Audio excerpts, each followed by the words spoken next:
ஓம் சாய்ராம். நல்லது நினைப்போம், நல்லது நடக்கும். ஸ்ரீ சாய்நாத ஸ்தவன மஞ்சரி. ஸ்ரீ கணேசாய நமக. எல்லாவற்றிற்கும் ஆதாரமானவனே, மயூரேச்சவரா, எல்லாவற்றிற்கும் சாட்சியாக விளங்குபவனே, கௌரியின் புதல்வனே, எண்ணங்களுக்கெல்லாம் அப்பாற்பட்டவனே, பெருத்த வயிறுடையவனே, ஸ்ரீ கணபதியே என்னை காத்தருள்வீர். நீ எல்லா பூதகணங்களுக்கும் முதல்வன், தலைவன். எனவே கணேசன் என அழைக்கப்படுகிறாய். நீ எல்லா சாஸ்திரங்களாலும் ஏற்றுக்கொள்ளப்பட்டவன். புனிதமான முகமுடைய பாலசந்திரனே, சாரதே, வாக்கின் தெய்வமே, நீ வார்த்தைகளுக்கெல்லாம் தலைவி, உலகின் உயிரோட்டத்தின் காரணகர்த்தாவே, நீ படைப்பாளிகளின் இறைவி, நீ எப்போதும் இத்தேசத்தின் அணிகலன், எங்கும் நிறைந்து இருக்கும் எல்லையில்லாத சக்தியே, உலகின் தாயே, உன்னை வணங்குகிறேன்.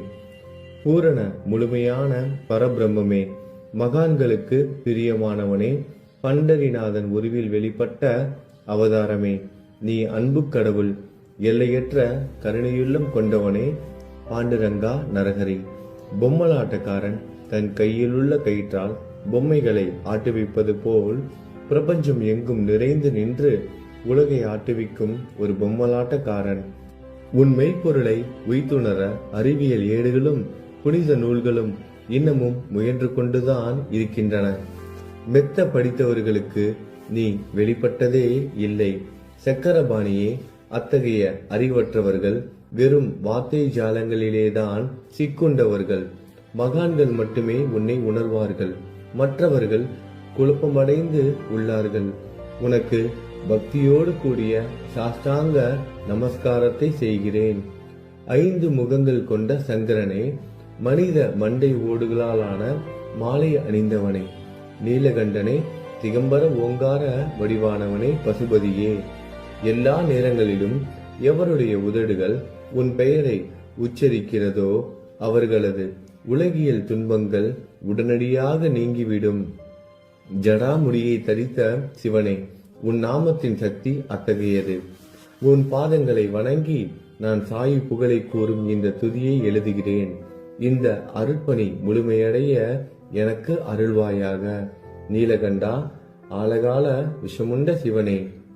இப்போது அத்ரி மகரிஷியின் புதல்வரான தத்தாத்திரேயரையும் குலதெய்வமான இந்திரனையும் துக்காராமையும் எல்லா ஞானிகளையும் பக்தர்களையும் பணிகிறேன். சாயிநாதா, உனக்கு வெற்றி கிட்டட்டும். பாவிகளை கடை தேற்றும் கருணை உள்ளவரே, உங்கள் பாதங்களில் என் தலையை வைத்து இருத்தி வேண்டுகிறேன். உன் பாதுகாப்பை எனக்கு அருள்வாய். நீ முழுமையான பரபிரம்மம், ஆனந்தத்தின் இருப்பிடம். நீயே விஷ்ணு, மனிதர்களுள் தலை சிறந்தவர். மன்மதனை எரித்த உமையொரு பாகனும் நீயே. நீ மனித வடிவில் தோன்றிய இறைவன், அறிவு என்னும் ஆகாயத்து சூரியன். நீ கருணை கடல், நீ பிறவி பிணிக்கு ஒரு அருமருந்து.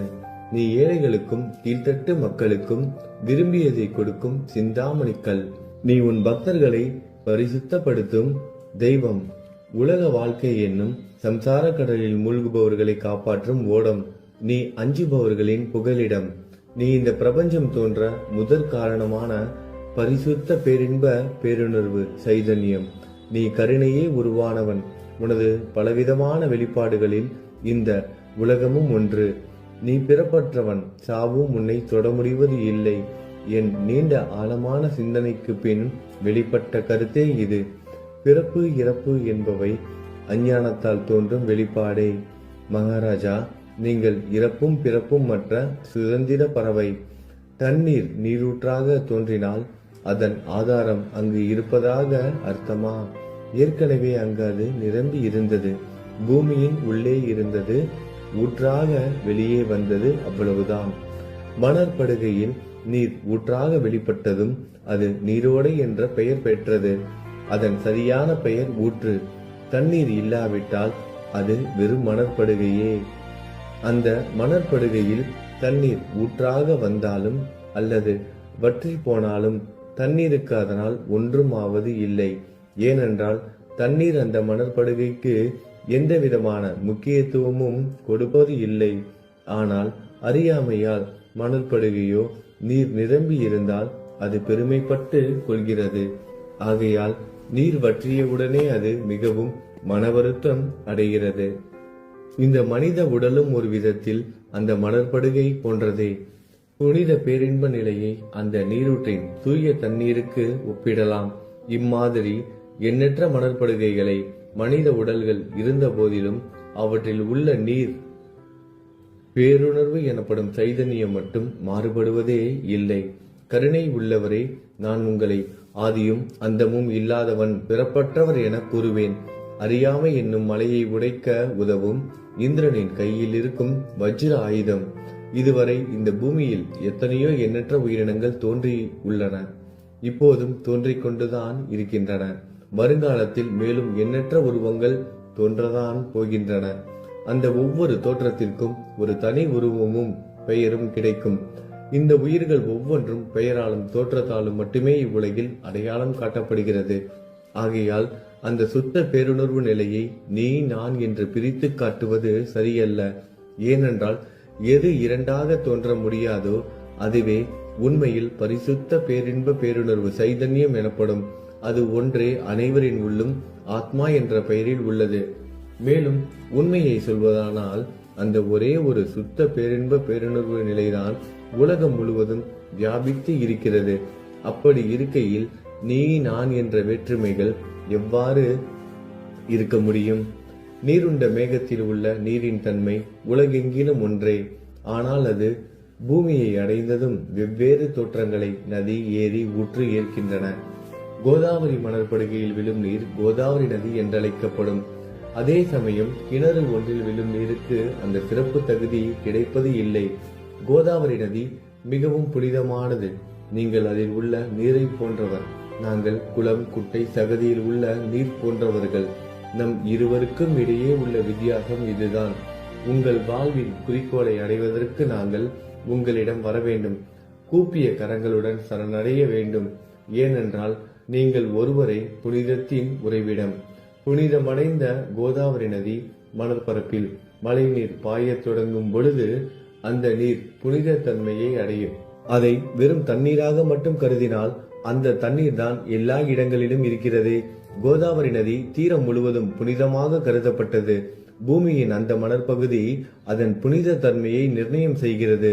தான் பழகும் மக்களின் தன்மைக்கேற்ப மக்கள் குணம் மாறுபடுகிறது.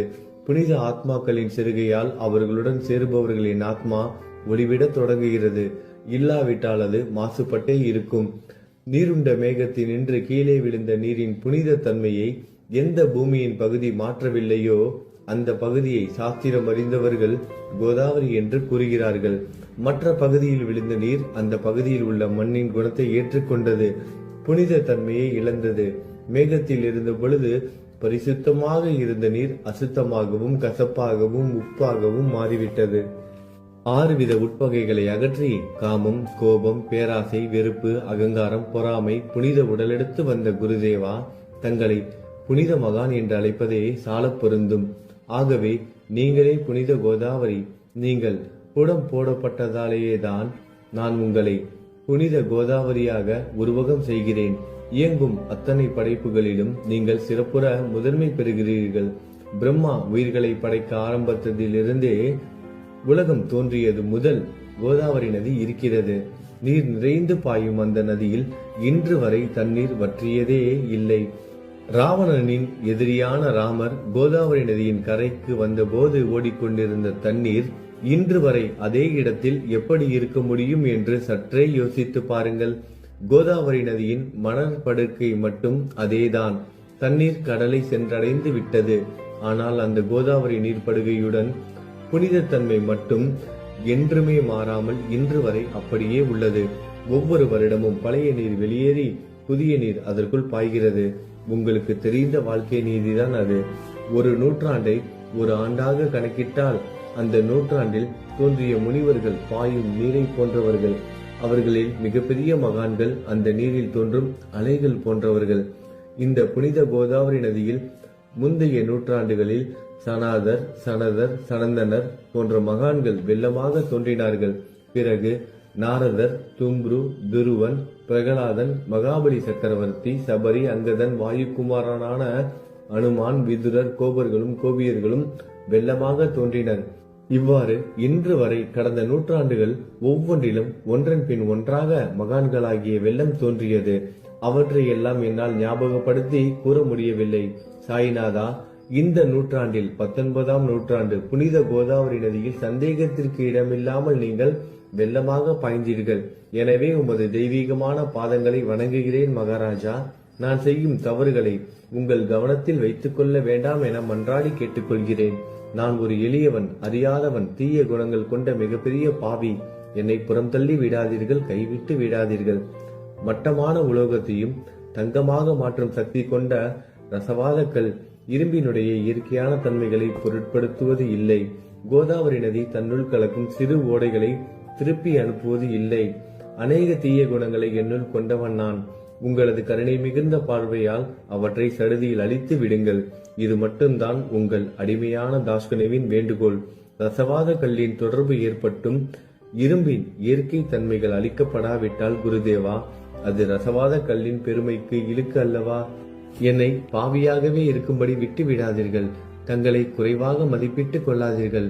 நீங்கள் ரசவாத கல், நான் இரும்பு. எனக்கு ஏற்படும் இழிவுகள் தங்களுக்கு ஏற்படும் இழிவுகள் அல்லவா? ஒரு குழந்தை தவறு செய்து கொண்டேதான் இருக்கிறது.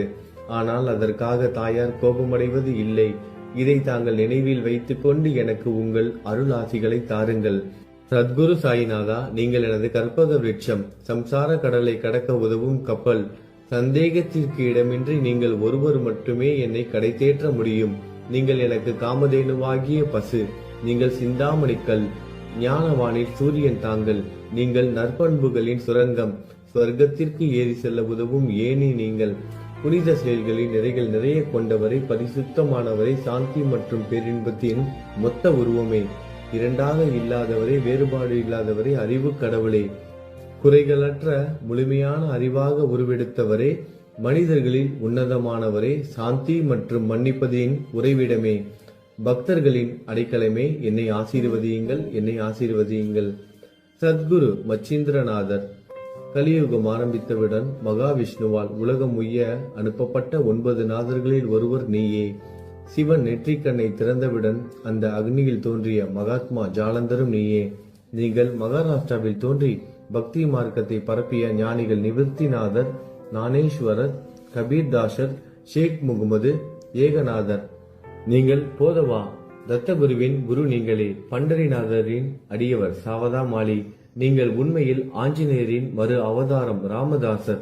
நீங்கள் மகாராஷ்டிர ஞானி பாண்டுரங்கன் மீது அபகங்கள் என்னும் கீர்த்தனை நிறைய இயற்றிய துகாராம். சாயிநாதா, நீங்கள் முஸ்லிம் ஞானி ராம பக்தர். நீங்கள் தத்தாத்திரேயரின் மறு அவதாரம் மாணிக் பிரபு.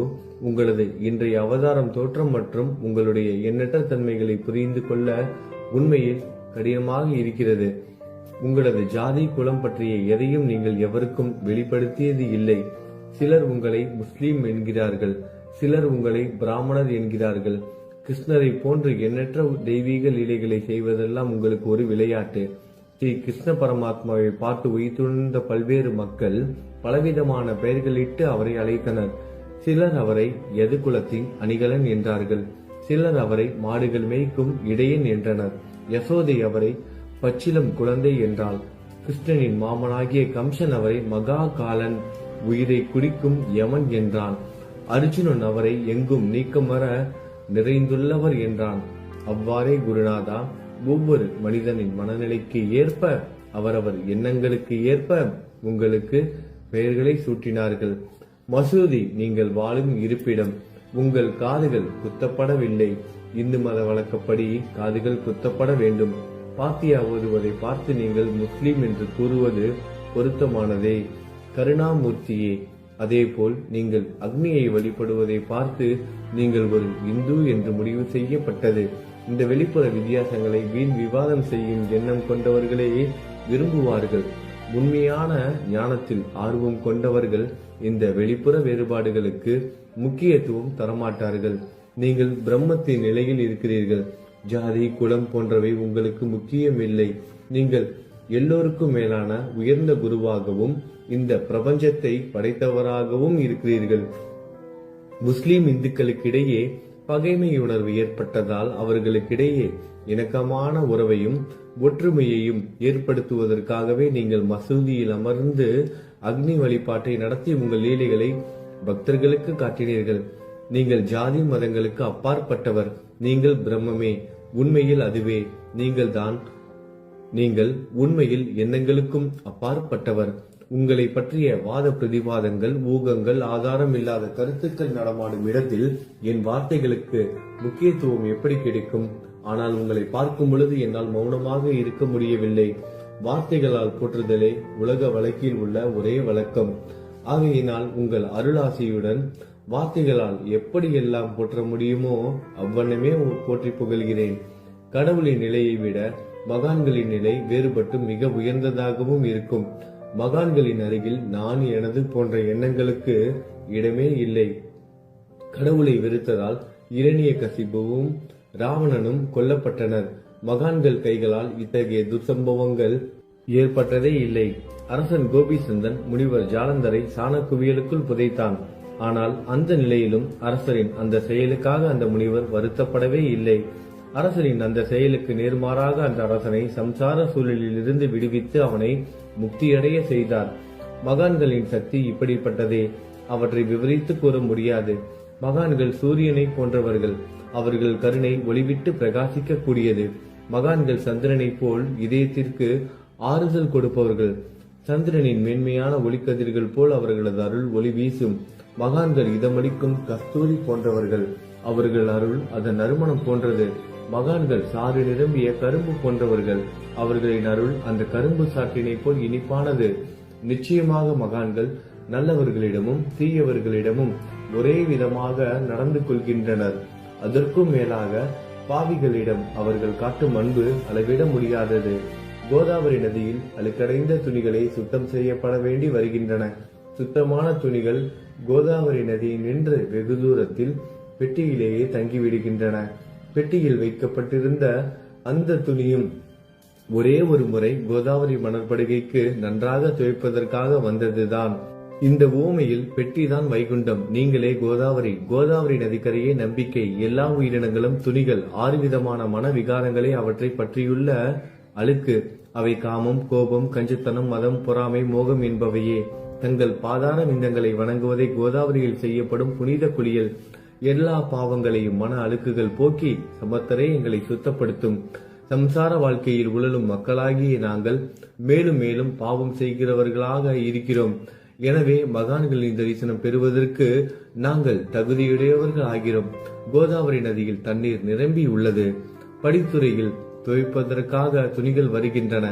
அவை துவைக்கப்பட்டு சுத்தப்படுத்தப்படாவிட்டால் அது கோதாவரி நதிக்கல்லவா இலக்கை தேடி தரும். நீங்கள் அடர்ந்த இலைகளுடன் கூடிய நிழலையும் குளிர்ச்சியையும் தரும் மரம். உண்மையில் நாங்கள் வழிபோக்கர்கள்.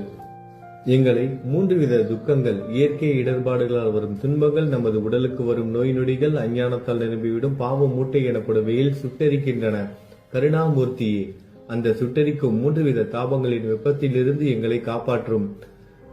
தங்கள் அன்பு மிகுந்த கருணை என்னும் குளிர் நிழல் இந்த சம்சாரம் என்னும் வாழ்க்கை கடலை கடக்க உதவும் தன்மை கொண்டது. மரத்தின் அடியில் அமர்ந்தும் ஒருவன் சூரியனின் சுட்டரிக்கும் வெப்பத்தை உணர்ந்தால் அந்த மரத்தை நிழல் தரும் மரம் என்று கூற முடியுமா? பாருங்கள், உங்கள் அருளின்றி இந்த உலகில் நல்லது என்பது ஏற்படுவது இல்லை. எனவே தர்மத்தை நிலைநிறுத்துவதற்காக சேஷசாயி பாம்பு படுக்கையில் இருப்பவனே அர்ஜுனனுக்கு நண்பனாக, வழிகாட்டியாக மற்றும் ஆன்மீகவாதியாக மாறினார். சுக்ரீவனின் அன்பினாலேயே விபீடனன் அரசன் ராமனின் நட்பை பெற்றான். ஸ்ரீ ஹரியும் மகான்கள் மூலமாகத்தான் பெருமை பெற்றார். பிரம்மம் உருவமற்றது. எனவே வேதங்களால் அதை வர்ணிக்க முடியவில்லை. பூமியில் அதை மனித உருவில் தோன்ற வைத்து மகான்கள் அதன் உருவமற்ற தன்மையை மாற்றினர். தாமாஜி என்ற பக்தருக்காக பாண்டுரங்கனை ஒரு தாழ்த்தப்பட்ட குலத்தில் பிறக்க வைத்தார். சோகமேளா என்ற பக்தருக்காக உலகின் தெய்வமாகிய இறைவனை இறந்த எருமைகளின் உயிரற்ற உடல்களை எடுக்க வைத்தார். மகான்களின் பெருமையை உணர்ந்த இறைவன் தண்ணீர் சுமந்து உழைத்தார். உண்மையில் மகான்கள் எல்லாவற்றையும் தாங்கும் சக்தியும் சச்சிதானந்த பிரபுவும் ஆகிய இறைவனின் எஜமானர்களே. இதற்கு மேலும் சொல்வதற்கு ஏதும் இல்லை. நீங்களே என் தாயும் தந்தையும்.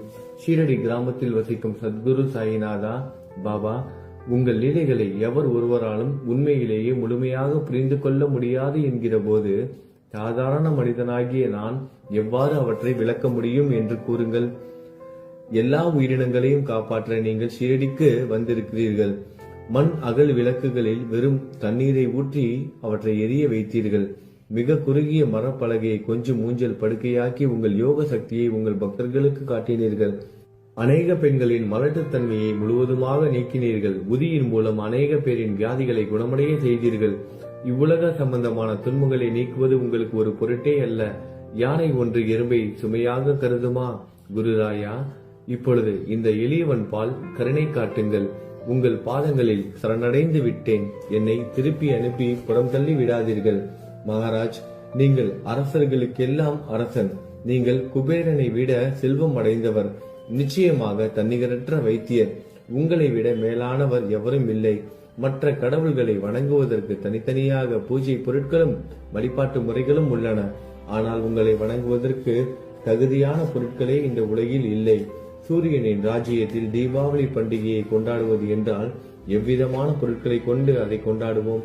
சமுத்திரத்தின் தாகத்தை தணிக்க பூமியில் போதுமான தண்ணீர் கிடைக்காது. நெருப்பை சூடாக்குவதற்கு எங்கிருந்து அக்னியை கொண்டு வருவது? ஸ்ரீ சமர்த்த குருராயா, பூஜை செய்ய உதவும் பொருட்கள் யாவற்றிலும் இருப்பது உன் ஆத்மாவே. ஆரம்பம் முதலே அவை உன் ஒரு பகுதியே. மேலே கூறப்பட்டவை எல்லாம் தத்துவார்த்த ரீதியில் கூறப்பட்டவையே. எனக்கு ஏற்பட்ட அடிப்படையில் கூறப்பட்டவை அல்ல. அனுபவங்கள் இன்றி கூறப்படும் வார்த்தை ஜாலங்கள் வீணே.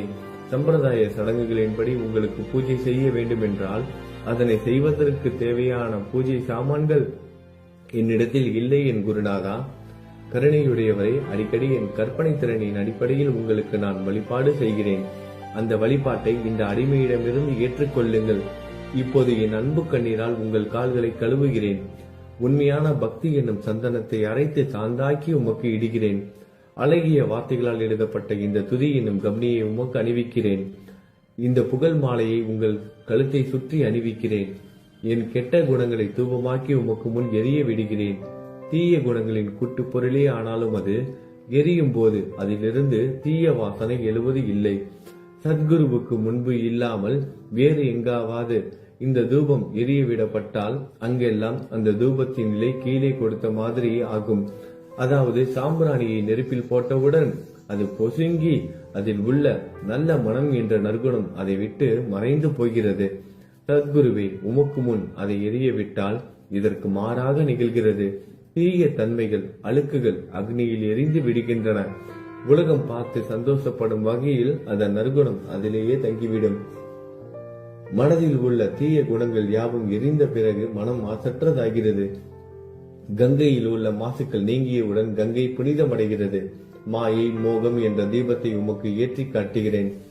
அதன் மூலம் என் மனம் வைராக்கியத்தை அடைய அருள் செய்வீராக. குருராயா, பரிசுத்தமான நம்பிக்கை என்ற சிம்மாசனத்தை நீங்கள் என்னுள் அமர்வதற்கு ஆசனமாக உமக்கு தருகிறேன். அதை பெற்றுக்கொண்டு எனது பக்தி என்ற நைவேத்தியத்தை ஏற்றுக்கொள்ளுங்கள். பக்தி என்ற நைவேத்தியத்தை ஏற்றுக்கொண்டு அதன் சாரத்தை எனக்கு கொடுப்பீராக. ஏனெனில் நான் உமது பால்குடி மாறாத பச்சிலம் குழந்தை. உங்கள் அருட்பாலில் எனக்கு உரிமை உண்டு. எனது மனதையே உமக்கு தட்சணையாக கொடுக்கிறேன். ஆகையால் நான் செய்யும் காரியங்கள் யாவற்றிலும் நான் செய்பவன் என்று உரிமை கொண்டாட முடியாது. ஏனென்றால் நினைக்கும் மனதை தான் உமக்கு அர்ப்பணித்து விட்டேனே. இப்பொழுது பணிவுடன் கூடிய பிரார்த்தனையோடு உங்களை சாஷ்டாங்கமாக நமஸ்காரம் செய்கிறேன். தெய்வீக சாயிநாதா, தயவு செய்து நீங்கள் அதை ஏற்றுக்கொள்ளுங்கள். 8 பிரார்த்தனைகள். சாயிநாதா, சாந்தமான மனமுடையவரே, அறிவின் சிகரமே, அன்புள்ளம் கொண்டவரே, கருணை கடலே, உண்மையின் உறைவிடமே, மாயை என்னும் இருளை அகற்றுபவரே, ஜாதி மதங்களுக்கு அப்பாற்பட்ட துறவியே, எங்களின் புரிந்து கொள்ளும் திறமைக்கும் அப்பாற்பட்டவரே, அன்பின் இருப்பிடமே, ஷீரடி நாதா, என்னை காப்பாற்றும் ஞான சூரியனே, ஞானத்தை அளிப்பவரே, எல்லாவித நல்ல செயல்களையும் செய்பவரே, பக்தர்களின் மனங்களில் ஒளிரும் பரமஹம்சரே, தங்களை சரணடைந்தவர்களை காப்பவரே, படைக்கும் தொழில் புரியும் பிரம்மாவே நீங்கள், காக்கும் கடவுள் விஷ்ணுவே நீங்கள், 3 உலகங்களையும், பூவுலகம், சொர்க்கம், நரகம், கடைசியில் லயமடைய செய்யும் ருத்திரனும் சிவனும் நீங்களே. நீங்கள் இல்லாத இடமே இந்த பூமியில் ஏது? எல்லாம் அறிந்த இறைவன் நீங்கள். நீங்கள் அனைவரின் இதயங்களிலும் வசிப்பவரும் நீங்களே. எனது எல்லா குற்றங்களையும் மன்னிக்க வேண்டும் என வேண்டி கேட்டுக்கொள்கிறேன். அலைகளாக வரும் சந்தேகங்களையும் மனமயக்கங்களையும் போக்குவீராகுக. நீங்கள் பசு, நான் புதிதாக பிறந்த இளம் கன்று. நீங்கள் சந்திரன், நான் சந்திர காந்தக்கல். தங்கள் பாதங்கள் கங்கை நதி, புண்ணியத்தை தருவதால் பணிவுடன் இந்த அடிமை உங்களுக்கு தலை வணங்குகிறேன். உங்கள் கைகளை என் தலைமீது வைத்து ஆசி கூறுங்கள். கவலைகளும் துன்பங்களும் பறந்தோடட்டும். நான் உங்கள் அடிமை. இந்த 8 துதிகளையும் கூறி நான் உங்களை சாஷ்டாங்கமாக நமஸ்கரிக்கிறேன். எனது பாவங்கள், துயரங்கள், ஏழ்மை யாவும் உடனடியாக விலகட்டும். நீங்கள் பசு, நான் கன்று குட்டி. நீங்கள் தாய், நான் உங்கள் குழந்தை. என் மீது கடுமை காட்டாதீர்கள். நீங்கள் மேற்கு தொடர்ச்சி மலைப்பகுதி மலையகிரியில் உள்ள சந்தனம், நான் முள் அடர்ந்த புதர். நீங்கள் புனிதமான கோதாவரி நீர், நானோ பெரும் பாவி. குருநாதா, உங்கள் தரிசனம் கிடைத்த பிறகும் என்னிடம் உள்ள கெட்ட குணங்கள் என்ற அழுக்கு என் மனதிலேயே தங்கி இருக்குமானால் உங்களை சந்தனம் என்று யார் கூறுவார்கள்? கஸ்தூரியின் அருகாமையில் உள்ள மண்ணும் உயர்வாக போற்றப்படுகிறது. மலரின் தொடர்பினால் தானே அதன் நாரும் தலையில் உயர்ந்த இடத்தை பிடிக்கிறது. மலரால் மனம் பெற்ற நாற்போல் மகான்களும் அப்படிப்பட்டவர்களே. அவர்களுடன் தொடர்புடைய எந்த பொருளும் மிகவும் உயர்வாக மதிக்கப்படுகிறது. சிவபெருமான் விபூதி, லங்கோடு, நந்தி ஆகியவற்றை ஏற்றுக்கொண்டதால் 8 திக்குகளிலும் அந்த பொருட்கள் புகழப் பெறுகின்றன. இடையர்களை மகிழ்விப்பதற்காக யமுனை நதிக்கரையில் உள்ள பிருந்தாவனத்தில் உலகிற்கெல்லாம் இறைவன் தகிகாலா உரியடி விளையாட்டு என்ற விளையாட்டை விளையாடினான். அதுவும் அறிவுடையோர் மத்தியில் ஏற்றுக்கொள்ளப்பட்டது. ஆகவே நான் பாவியான போதிலும் உங்கள் சேவையில் ஈடுபட்டு உள்ளேன். குருநாதரை, என் நிலைமையை பற்றி மனதில் எண்ணி பாரும்.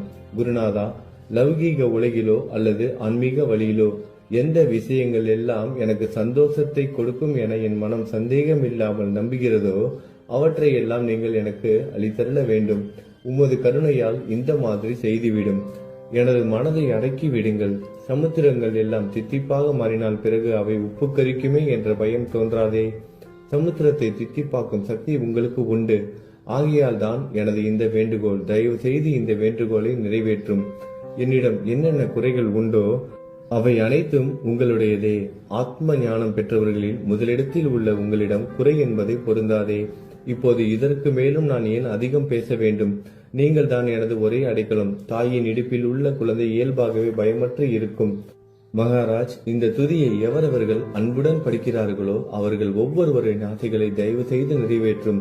இந்த துதியை படிப்பவர்களின் 3 வித தாபங்களையும், இயற்கை இடர்பாடுகளில் வரும் துன்பங்கள், நமது உடலுக்கு வரும் நோய் நொடிகள், அஞ்ஞானத்தால் நிரம்பிவிடும் பாவம் மூட்டை 1 ஆண்டிற்குள் விலகிவிடும் என்பதை இந்த துதிக்கு உங்களது ஆசையாக என்றென்றும் நிரந்தரமாக இருக்கட்டும். குளித்து முடித்துவிட்டு மனதில் முழுமையான நம்பிக்கையுடன் தொடர்ந்து இந்த துதியை பாராயணம் செய்ய வேண்டும். அப்படி முடியாவிட்டால் வாரம் வாரம் வியாழன் தோறும் சத்குருவை வணங்கி அவர் உருவை தியானம் செய்து கொண்டு இந்த துதியை பாராயணம் செய்யுங்கள். இதுவும் கூட முடியாவிட்டால் மாதம் மாதம் வரும் 2 ஏகாதசி தினங்களில் இந்த துதியை பாராயணம் செய்யுங்கள். இது ஏற்படுத்தும் விளைவுகளை பார்த்து அதிசயப்படுவீர்கள். குருமூர்த்தியான சாயிநாதர் இந்த துதியை பாராயணம் செய்பவர்களுக்கு இவ்வுலகியல் ஆசைகளை முழுமையாக உடனடியாக நிறைவேற்றுவார். இந்த துதியை திரும்ப திரும்ப பாராயணம் செய்வதால் முட்டாள்கள் கூர்மையான புத்தியை அடைவார்கள். யாராவது வாழ்நாளாவது குறைவானதாக இருப்பின் இந்த துதியை அவர்கள் படிப்பதால் 100 ஆண்டு காலம் வாழ்வார்கள். இந்த துதியை தொடர்ந்து பாராயணம் செய்து வந்தால் செல்வம் குறைவாக இருந்தால், ஏழையாக இருந்தால் செல்வத்தின் அதிபதி குபேரன் அவர்கள் வீட்டிற்கு வந்து தங்கி அவர்களுக்கு ஏவல் புரிவான். இது சத்தியம், இது சத்தியம், இது சத்தியம் என 3 முறை கூறுகிறேன். குழந்தை செல்வம் இல்லாதவர்கள் இந்த துதியை தொடர்ந்து படித்து வந்தால் குழந்தை செல்வம் பெறுவர். இந்த துதியை படிப்பவர்களின் வியாதிகள் எல்லா பக்கங்களிலும் பறந்தோடிவிடும். வியாதியை நின்று குணம் கிடைக்கும். இந்த துதியை திரும்ப திரும்ப படிப்பதால் பயம் மற்றும் கவலை மறைந்து போகும். மதிப்பும் மரியாதையும் கிடைக்கும். அழிவற்ற பிரம்மத்தை உணர்வார்கள். பிரம்ம ஞானம் கிட்டும். அறிவுடையோரே, இந்த துதியின் மீது உங்கள் இதயங்களில் முழுமையான நம்பிக்கை வையுங்கள். சந்தேகங்கள், நம்பிக்கையின்மை, தவறான எண்ணங்கள் ஆகியவற்றிற்கு கொஞ்சம் கூட மனதில் இடம் கொடுக்காதீர்கள். சீரடிக்கு புனித பயணம் மேற்கொள்ளுங்கள். பாபாவின் தாமரை பாதங்களை மனதில் நிறுத்துங்கள். அவர் அனாதைகளின் உறவினர், பக்தர்களின் விருப்பங்களை நிறைவேற்றும் கற்பகத்தரு. பாபாவால் உணர்வூட்டப்பட்டு இந்த துதியை நான் இயற்றினேன். இல்லாவிட்டால் எவ்விதமான முக்கியத்துவமும் இல்லாத என்னால் இந்த துதியை எவ்வாறு எழுத முடியும்? சக ஆண்டு 1840, ஆங்கில ஆண்டு 1918 புரட்டாசி மாதம் வளர்பிறையில் விநாயகர் சதுர்த்தி என்று திங்கட்கிழமை 2வது யாமத்தில் சூரிய உதயத்திற்கு முன் இந்த பாமாலை நிறைவு செய்யப்பட்டது. புனிதம் வாய்ந்த நர்மதா நதிக்கரையில் இந்தூருக்கு அருகில் உள்ள ஊரான மகேஸ்வர சேத்திரத்தில் ஸ்ரீ அகல்யாதேவியின் சந்நிதியில் ஸ்ரீ சாய்நாதரை போற்றி பாடும் இந்த தவண மஞ்சரி நிறைவடைந்தது. மகேஸ்வரம் என்ற புனித ஸ்தலத்தில் இந்த துதி நிறைவடைந்தது. ஸ்ரீ சாய்நாதர் என் மனதிற்குள் புகுந்து இந்த துதியின் ஒவ்வொரு வார்த்தையையும் என்னை கூற வைத்தார். எனது சீடன் தாமோதரன் இதை நான் கூற கூற எழுதினான். தாஸ்கனுவாகிய நான் எல்லா ஞானிகள் மற்றும் துறவிகளின் வேலையால் எங்கும் மங்களம் பொங்கட்டும். ஸ்ரீ சாய்நாதரை போற்றி பணிவுடன் எழுதப்பட்ட இந்த ஸ்ரீ சாய்நாத தவணமஞ்சரி என்ற துதி பாராயணம் செய்பவர்கள் சம்சார கடலை கடக்க உதவட்டும். இது ஸ்ரீ பாண்டுரங்கனுக்கு தாஸ்கனுவின் நம்பிக்கை மற்றும் பணிவோடும் கூடிய பிரார்த்தனை. ஓம் சாய்ராம். நல்லதே நடக்கட்டும். ஓம் சாய்ராம். மங்களம் சுபமங்கலம்.